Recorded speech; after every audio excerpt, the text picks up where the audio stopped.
Bonjour, aujourd'hui j'ai de la compagnie, hein. Voici, je vous présente ma petite amour de Roxane. J'espère qu'elle va être sage parce qu'elle saute après tout. Bon, voici les présentations donc faites avec Roxane et maintenant je reviens vers vous pour rentrer dans le labyrinthe. Oui, on va rentrer vraiment dans le corps des certains sujets, vraiment les, les analyses sont très très très pointues à faire là pour cette pleine lune qui arrive donc dans 2 jours, le 29 juillet. Ah bah évidemment, voilà, ça plaît pas à mademoiselle.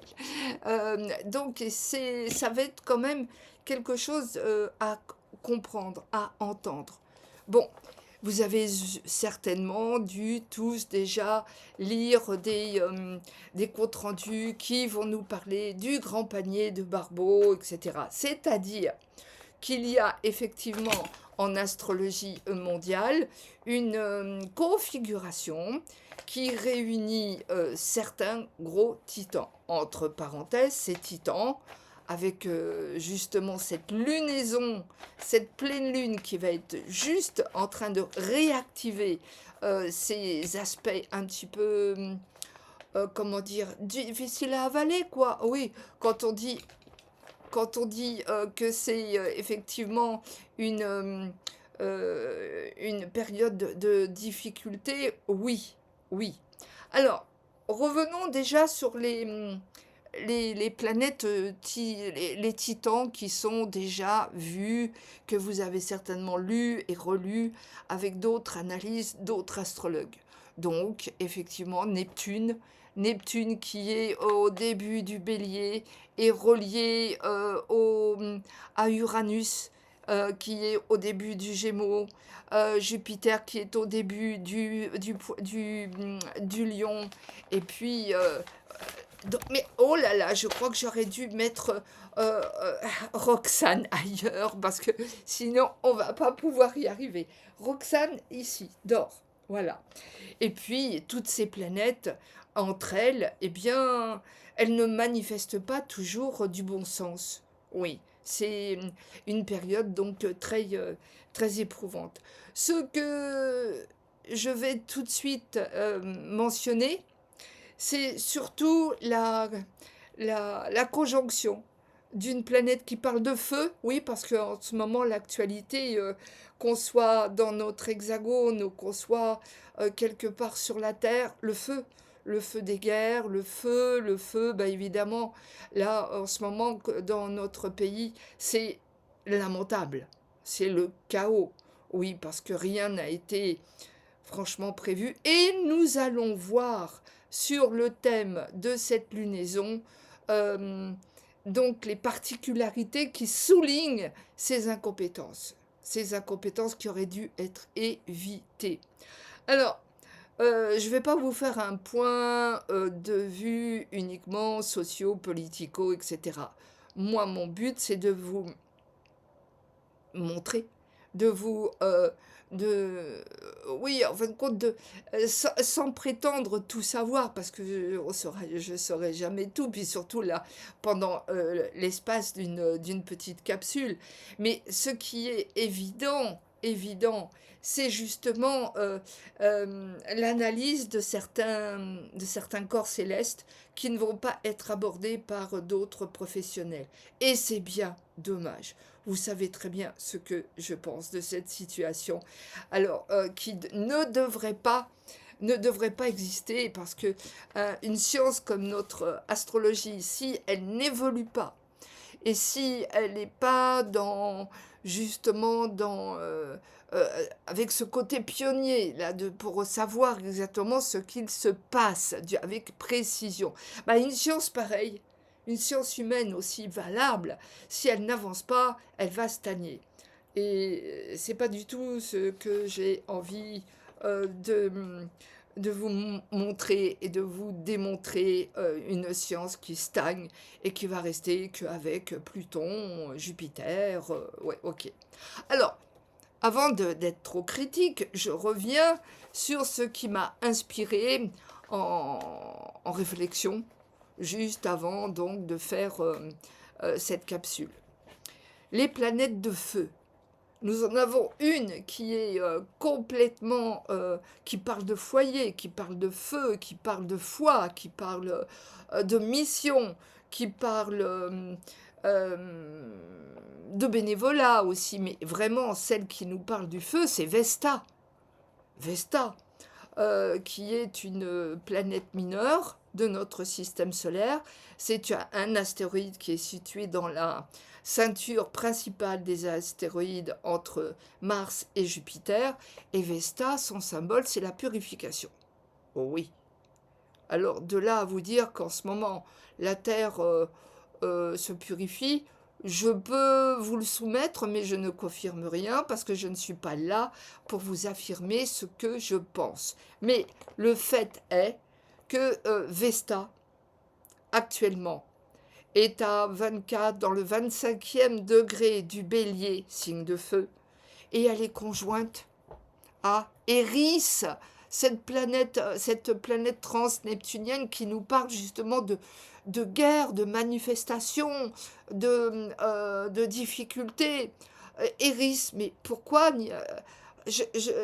pour moi, c'est absurde de ne pas tenir compte de cette conjonction qui nous parle du feu et de la folie en même temps, et c'est un moyen, en fin de compte, de faire la guerre. Oui. Bon, on va pas redescendre à moins 30 000 ans avec la guerre du feu. Non, c'est pas du tout mon propos. Mais il faut retenir que Vesta, qui est une planète et qui a comme fonction de purifier par le feu. En général, elle purifie pas avec l'eau. Là, celui qui purifie avec l'eau, ça peut être Gong Kong, qui est actuellement au début du poisson. Revenons à cette conjonction de Vesta et de Eris, la guerrière qui recule devant rien. Bah là, le feu, en ce moment, il recule pas. Hein.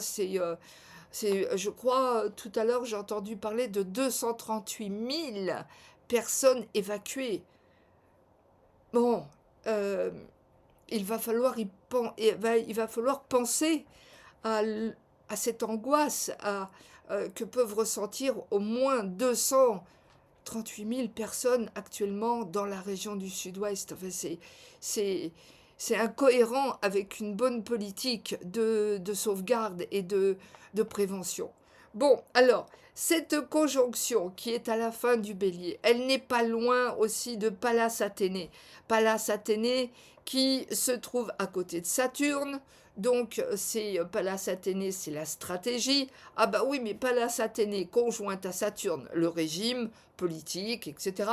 C'est opposé à Oméa, celle qui doit sauver et aller vers la lumière. Bon, d'accord.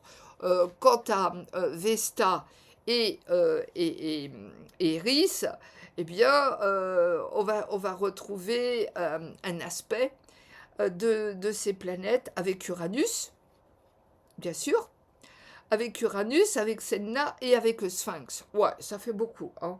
Je ne vais pas pouvoir vous analyser, vous décrypter tout. Je vais simplement vous donner les noms et puis certains descriptifs. Oui. Parce qu'on entend souvent parler effectivement, et c'est bien, c'est très bien de parler d'Uranus qui est dans le 4e degré des Gémeaux. Oui, c'est très bien. Mais pourquoi ne dit-on pas que Uranus, le réveilleur, ouais, là il réveille certaines consciences, pourquoi ne dit-on pas qu'Uranus est conjoint à Senna? Senna, oui, je vous redonne une définition. La victimisation. Comment on se sent victime avec Uranus? Bon sang, Uranus, celui qui met le feu aussi, quelque part, hein, dans des consciences. Uranus est avec Senna. Donc en ce moment, eh bien, c'est difficile à comprendre pour certaines... Non, c'est pas difficile à comprendre. Senna, c'est la planète où on se sent victime. En ce moment, il y a certainement beaucoup plus que 238 000 personnes qui se sentent victimes de la situation. Bon, le côté positif de Senna, c'est la foi qui nous fait relever les bras. Oui, Mais en ce moment, ceux qui relèvent les bras, c'est les agriculteurs qui viennent aider les pompiers qui, au prix de leur confort, etc., manifestent un dévouement incroyable. Lutter contre le feu, c'est vraiment un sacerdoce, hein, quand même. Hein. On peut y mourir, l'inconfort total, c'est l'enfer. Et là, cet enfer, il est en train d'atteindre et d'asphyxier aussi nos villes. Attendez, moi je suis à plus de 100 kilomètres du lieu, et, hier j'ai cru qu'il faisait nuit en pleine journée parce que d'un seul coup, il y a des nuages d'oxyde de carbone, hein, qui sont arrivés jusqu'en Dordogne, où, il faut le dire, c'est pas agréable, c'est difficile à respirer. D'ailleurs, de toute façon, c'est un poison. Hein, et, hum, et ça obscurcit tout. En fin de compte, il n'y a pas que la Gironde qui est atteinte, c'est notre pays, au niveau de la psychologie, au niveau des secours, etc. Oui, alors, les secours.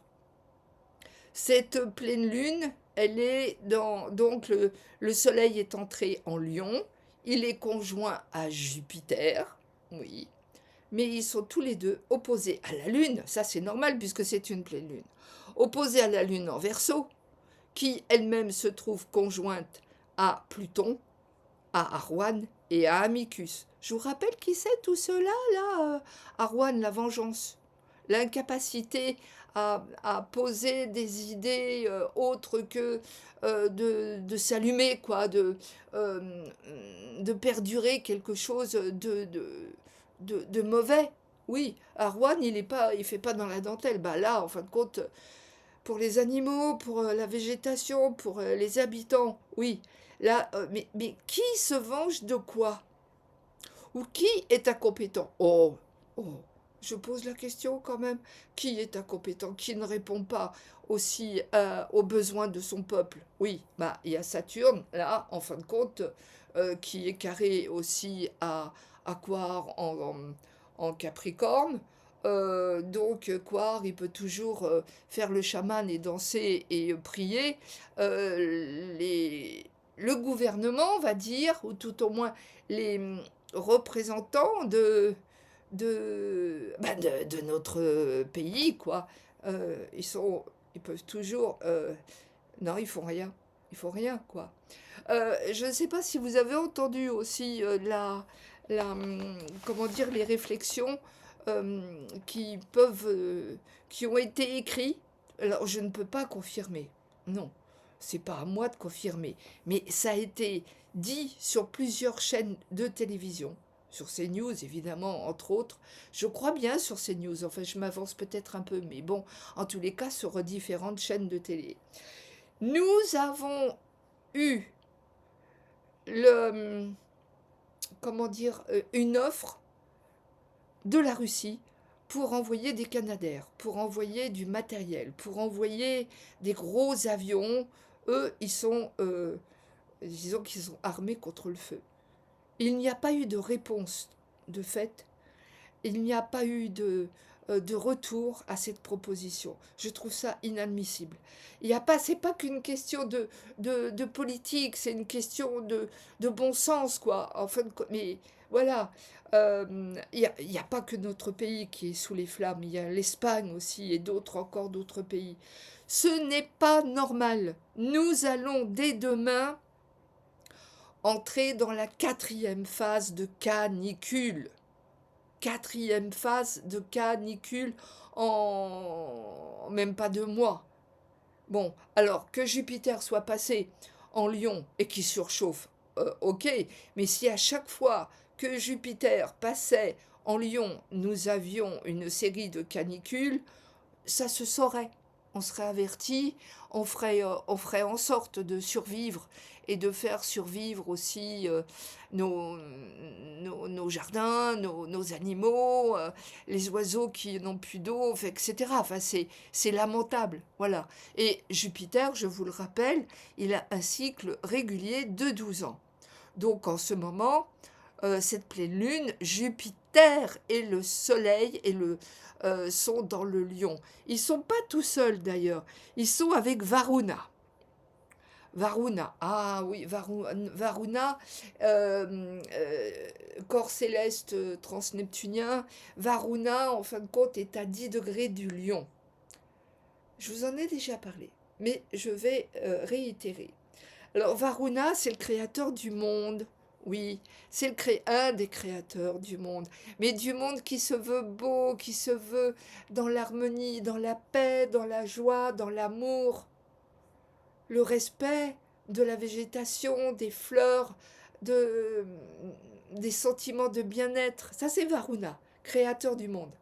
Il est très fier de sa création. Mais quand on vient, comment dire, détruire sa création, Varuna, là, va devenir au moins aussi critique, aussi dur et accablant que Pluton peut l'être quand on le défie. Oui, et Varuna est en Lion avec le Soleil et avec Jupiter. On pourrait penser que c'est l'expression d'une oui, en fin de compte, d'une grande colère de notre planète. Oui, les feux sont peut-être aussi la colère. Il n'y a pas que l'inconscience des pyromanes. Bon, il y en a beaucoup. Mais il y a aussi quand même ce côté où on ne sait plus exactement comment réfléchir sur l'origine des lieux, des feux, des incendies. Tant de feux qui démarrent en même temps dans notre France qui brûle. Tant de feux. Alors qu'il y ait effectivement des incendiaires volontairement épris de, de scandales, enfin de feux de joie. Il y en a, oui. Il y en a même des très très jeunes. On en a surpris, je crois, sur la côte, euh, des très jeunes qui mettaient le feu pour se faire plaisir, pour voir ce que ça donnait. Oui. Mais il y a aussi quand même maintenant la réflexion des, des agriculteurs, des maires, des élus locaux, des gens. Les gens parlent. Et quand les gens parlent, on peut raconter tout et n'importe quoi. Je ne suis pas là pour vous dire qu'il faut entendre une version plus importante l'une que l'autre.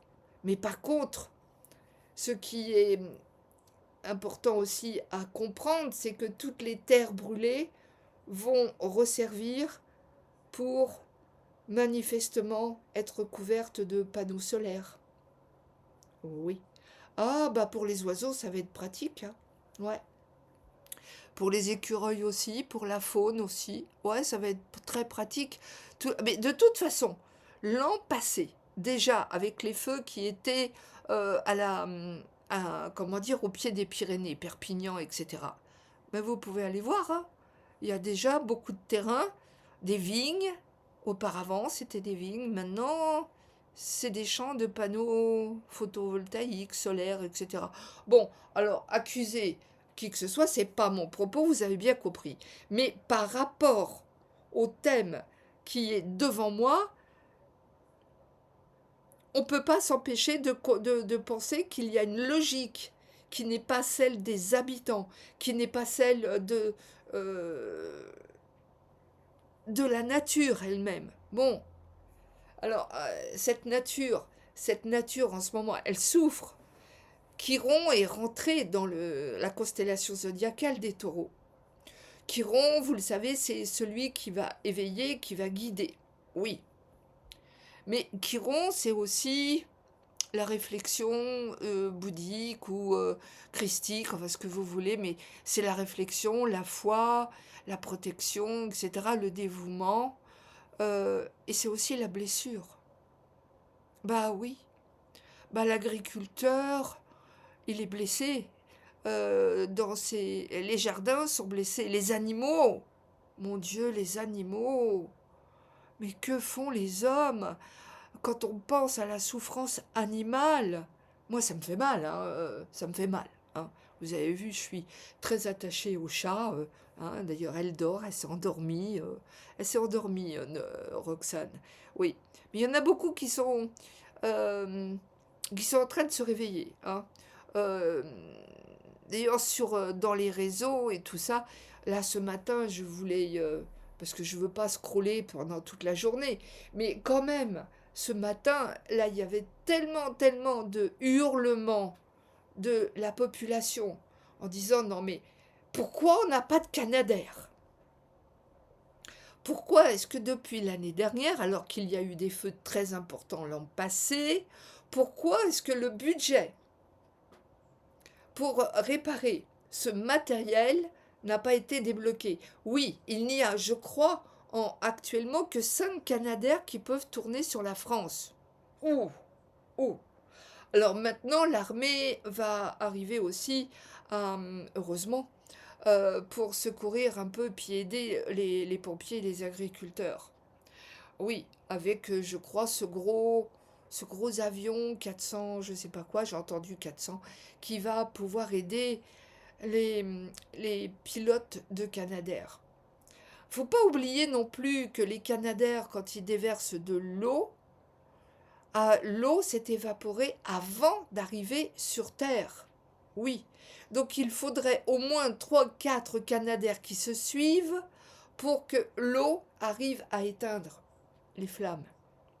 Des flammes gigantesques quand on voit les, euh, les reportages. Alors la flamme, je vous l'ai dit, c'est Vesta. Vesta qui est donc conjointe à Eris. La guerre, la guerre. Mais ce ne sont pas les pompiers qui sont en guerre contre, contre le feu. En fait, contre le feu, là, en ce moment, il y a un acte de pyromanie, tout ce que vous voulez, mais c'est la folie des hommes. Mais c'est pas que la folie de quelques incendiaires, c'est la folie et l'ignorance et l'incompétence qui devient meurtrière. Et oui. Alors, cette lune qui est en Verseau, euh, elle est conjointe à Pluton, elle est conjointe, je vous ai dit tout à l'heure, à Rouen, la vengeance. Mais qui se venge de qui et pourquoi? Oh, il y a la folie, hein, la folie des hommes, bon, et d'accord. On n'a pas besoin des fois d'avoir beaucoup, beaucoup d'intelligence, tout simplement le plaisir de saccager. Oui. Ah bah, surtout que c'est relié avec Neptune, la folie, oui. Et puis il y a Amicus.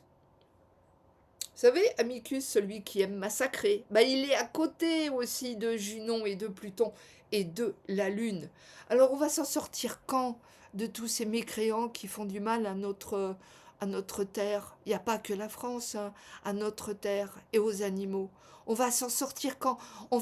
Quand est-ce qu'on va saisir vraiment le message de Senna et relever les bras et dire non, stop, ça suffit?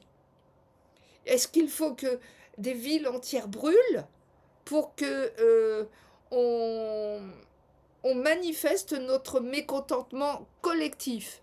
C'est pas un mécontentement politique que j'exprime là, quoique. Bon, voilà. Hein, j'en dis pas plus. Mais un mécontentement par rapport à la gestion de notre pays. C'est pas possible.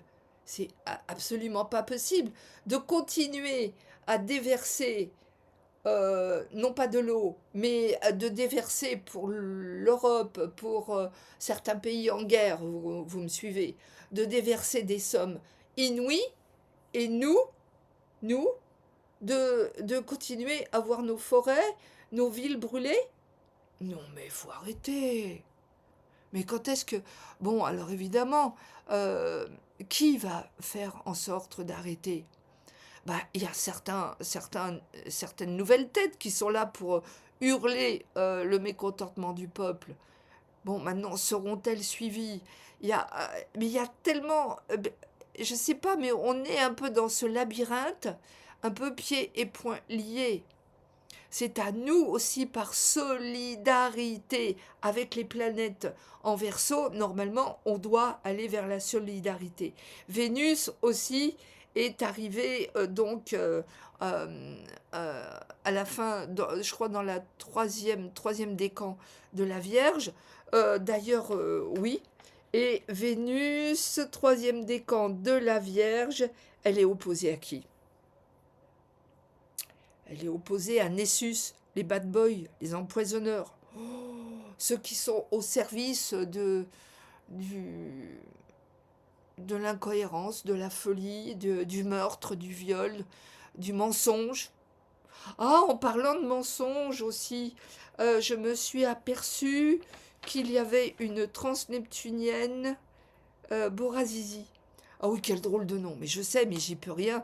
Mais les fonctions de cette planète transneptunienne, eh bien, c'est fondé sur des mensonges.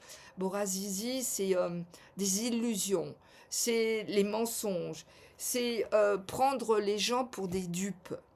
Oui.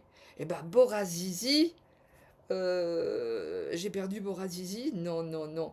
Borazizi, en fin de compte, est très extrêmement mis en, comment dire, en, en acte dans le thème de cette lunaison. C'est quand même dramatique, quand même. En plus, c'est une planète qui va rester dans ce lieu-là, dans cette constellation, qui va rester là jusqu'en 2049. Oh bah après 2049, bon, il y a plein de choses qui vont peut-être circuler, mais en ce moment, on a besoin de prendre conscience de tous ces acteurs qui sont là. En fin de compte, l'astro là, est en train de nous confirmer ce que l'on vit. J'en ai parlé l'autre fois en vous expliquant que l'astrologie nous sert à comprendre ce qui se passe dans le présent, oui, et aussi à prévoir ce qui peut être demain, sans déterminer, sans vraiment déterminer pour autant des catastrophes. Ok. Mais c'est important de savoir, de comprendre. Là, en ce moment, il y a Vulcain. Vulcain. Alors, vous voulez que je vous rappelle qui est Vulcain? C'est un forgeron. Il a une forge, il a du feu. C'est un alchimiste qui va transformer effectivement l'œuvre noire en œuvre rouge, parce que pour arriver à l'œuvre blanche, on n'y est pas du tout. Vulcain, il est où? Il est sur Jupiter. Il est à côté de Varuna. Vulcain est à 5 degrés du lion, sur le Soleil, sur Jupiter, donc sur Varuna. Enfin, il y a plein de monde. Alors, voilà, il y a Hygiea aussi, les soins qui vont être à côté. Bon, voilà. C'est beaucoup tout ça. C'est énorme. On revient aussi toujours à cette conjonction qui fut la première à m'éveiller un peu euh, le besoin de vous faire cette analyse avec autre chose que les planètes traditionnelles. Ok, je reviens sur les planètes traditionnelles. D'accord, Pluton qui est en accord avec Uranus, qui est en accord avec Neptune, qui est en accord avec Jupiter, ça fait beaucoup. D'ailleurs, parmi ceux qui m'écoutent, toutes les planètes qui sont situées à environ 4, 5, 6, 7 degrés d'un signe, eh bien, on est tous concernés. Parce que, c'est-à-dire, en fin de compte, si vous avez une naissance, si vous êtes né entre le 19, 19 ça fait peut-être un peu large, si vous êtes né un 20, 21, 22, 23, 24, même 25 d'un mois, n'importe lequel, vous êtes concerné par cette alerte. Tous les signes, toutes les personnes ayant ou une lune, mais ça, il faudrait déjà que vous ayez fait votre analyse astrologique pour savoir. Ça serait vraiment...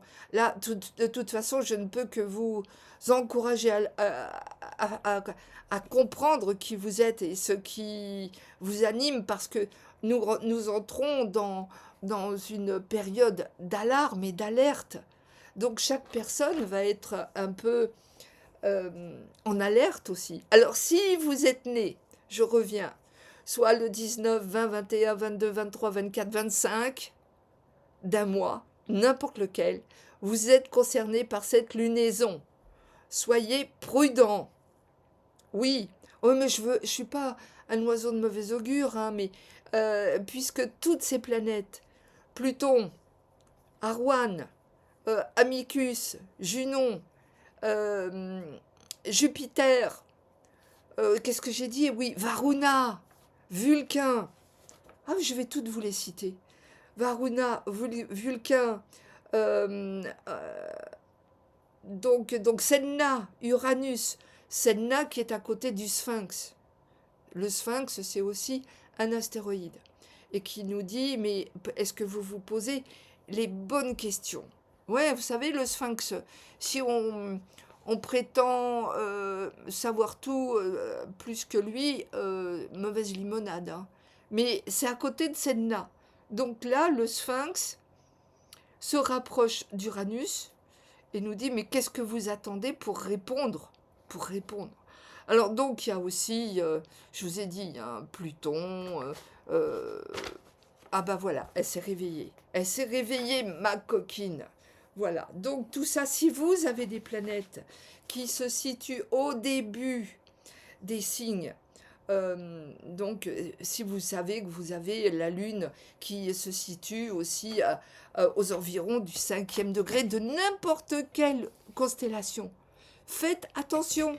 Cette lunaison va vous tracasser. Et ça serait bon de savoir dans quel domaine. Elle est en train de me piquer tous mes stylos. Mais enfin, Roxane, voilà. Donc ça serait bon. Moi, c'est quelque part, c'est un peu mon euh, devoir. Non, c'est pas devoir. C'est beaucoup plus intime que ça. C'est mon désir que de mettre, que d'alerter, que de dire à ceux qui peuvent entendre, hein, qu'il faut faire attention. Et là, particulièrement, là, pour ce mois d'août, cette lunaison en Lion Verseau, c'est clair, net et précis.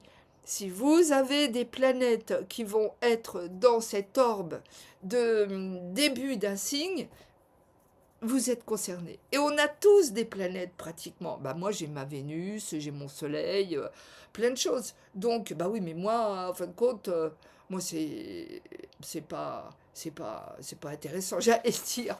Mais non, mais c'est important. C'est important que vous sachiez comment vous pouvez être concerné par les énergies d'une lunaison. C'est très important. Alors, qu'est-ce que j'ai oublié de vous dire? Ah oui, alors Borazizi, il est en bélier, hein, j'ai oublié de vous le dire. Il est à 4 degrés du bélier. Et je vous ai donné, on nous prend pour on vit dans un monde de dupes. Voilà ce que nous dit Borazizi, mais c'est le mensonge, les illusions, c'est dangereux parce qu'en fin de compte, on peut se faire avoir sur plein de plans. Mais c'est aussi des guerres de religion, puisque c'est sur Neptune. Voilà. Alors, c'est fondé. Tout ce que l'on peut nous dire au niveau politique, etc., tout est fondé sur des mensonges. On nous prend pour des dupes. Là, je ne parle pas tout à fait des feux, je parle aussi de l'ambiance générale. Mais oui, mais si on est des moutons, bah, on va à l'abattoir. Mais on n'est pas seul. On n'est pas seul. Il y a nous, il y a nos enfants, nos petits-enfants, puis les animaux. Il y a plein de choses dont il faut tenir compte. Là, je vous parle, mais peut-être que on ne sait pas demain n'existe pas. Par contre, les astrologues, surtout ceux qui sont compétents avec les astéroïdes et les transneptuniens, on peut donner une feuille de route. Bah, c'est ça, en fin de compte, l'astro, une feuille de route. Là, autant je ne peux pas la faire individuellement, mais je donne une feuille de route avec des repères. En fin de compte, il n'y a plus de repères. C'est ça aussi qu'il faut peut-être comprendre. Autre que la solidarité. C'est une feuille de route pour le collectif. Alors donc Borazizi qui est conjoint à Neptune, un peu la folie, là, voilà, ok. Nessus qui est opposé à Vénus, donc pour le confort et l'argent, bah, les assurances, je ne sais pas si elles vont vraiment tout couvrir, parce que Nessus, il est radicalement empoisonneur. Donc on peut là aussi prétendre dire que Nessus opposé à Vénus, toutes ces particules d'oxyde de carbone dans l'air, elles vont retomber où? Elles vont retomber sur qui? Elles vont pas s'évaporer comme ça, hein. C'est comme un peu comme le nuage de Tchernobyl, non, hein, faut être sensé, quoi, quand même. Qu'est-ce qu'on respire? J'ai des amis qui sont à Bordeaux et qui m'ont téléphoné, qui m'ont dit que pour sortir dans la rue, bah tiens, comme par hasard, faut ressortir le masque. Parce que sinon, empoisonnement, enfin. Et effectivement, les enfants, vous vous rendez compte, les enfants qui vivent à Bordeaux ou dans d'autres villes, mais enfin, c'est n'importe quoi. Ce Nessus, il est carré aussi à la lune noire. Donc, le côté carré avec d'autres planètes, là, sur un thème collectif, c'est dangereux. La lune noire, on va se libérer, mais comment? On est dans la frustration.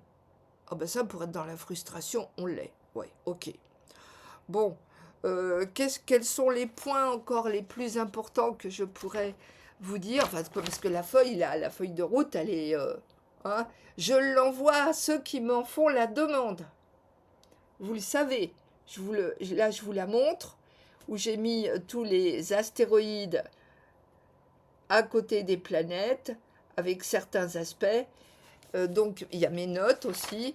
Mais ceux qui veulent cette carte donc de cette lunaison que je trouve dangereuse, vous me la demandez, je vous l'envoie, je la scanne et je vous l'envoie. C'est d'ailleurs ce que je fais le plus souvent quand vous me le demandez. Voilà. Il y a Perséphone aussi en, en, en taureau. J'espère que je ne respire pas. Déjà. Voilà. Non, les portes sont fermées. Alors, Perséphone, c'est deux mondes qui sont bloqués en taureau. Donc, deux plans de conscience qui sont bloqués. Dans l'agriculture, excusez-moi, mais j'espère que j'ai pas déjà respiré un peu d'inconvénients. Mais de toute façon, il faut être au courant. Voilà. Bon, il y a mille choses. Il y a Chaos, notamment. Chaos qui est à côté de Absolus. Absolus, bah, ça, il porte son nom. Hein. Absolus, c'est l'absolu. Ok. Eh bien, il y a Chaos qui est au même degré, dans le signe du Cancer. Donc, dans les familles, dans les cités, dans les villages, etc., c'est le chaos. Bon, mais, et puis, bah, il y a la canicule aussi, hein, faut pas l'oublier. La canicule, en fin de compte, c'est toujours en juillet, bien souvent, que les canicules, juin-juillet, que les canicules peuvent se développer, tout simplement parce que l'étoile Sirius, qui se trouve en Cancer, en fin de compte, il y a deux étoiles, il y en a même trois, il y a Sirius A, B et puis une autre A, B, C. Et Sirius, en Égypte, eh bien, c'était le moment où justement les canicules arrivaient. Et c'était donc la constellation du Grand Chien. Et c'était un moment qui était prévu par tous les astrologues égyptiens pour dire attention, la canicule arrive. Et là, en ce moment, sur Sirius, eh bien, on va avoir... Alors, Sirius, c'est une étoile, c'est pas une planète. Hein. Je suis en train d'étudier aussi et de faire un programme sur l'astrologie stellaire, c'est-à-dire de mettre les étoiles. Alors, les étoiles, ça ne bouge pas, ou pratiquement pas, hein, c'est fixe. Et de faire passer les astéroïdes et les planètes traditionnelles ou transneptuniennes sur les étoiles pour avoir le message un peu galactique. Voilà, bon bah écoutez, je vais arrêter là parce que j'ai la gorge qui pique. Et puis n'oubliez pas de liker. Je suis désolée, je m'en suis aperçue il y a très peu de temps. La semaine dernière, je vous ai fait une capsule. Alors bah oui, mais il y a eu un orage. Et donc, vous n'avez eu que l'introduction de la capsule. Et moi, j'ai parlé pendant 1 heure. Parce que j'ai fait tout le tour du zodiaque en